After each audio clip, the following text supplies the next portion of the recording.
Yan. Hello guys. Hello. Kami pala ay pinaglinis ng amo namin. Lahat ng mga ayaw niya na ay ipapatapon niya na. Tapos yung gusto daw namin, kunin namin. Ayan guys. Ito si Aling Melinda guys. Ayan. Visit ka talaga. Ang dami niyang nakuha guys. Ayan. Oh, ang gaganda, di ba? Tingnan niyo guys, oh, ang gaganda. Ayan.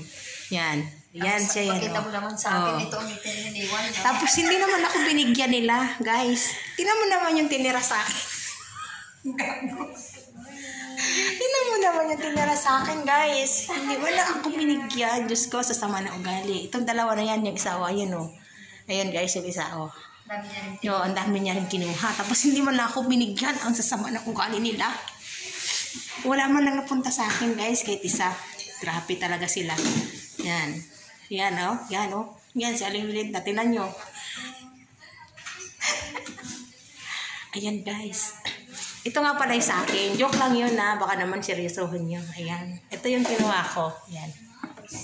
Ito, guys. Yan. Yan. At saka ito yung mga baso. Yung pang, pang wine. Nagbabagot-gut na siya kasi akit na daw siya. Kasi dahil niya na daw, hinakot niya na sa taas.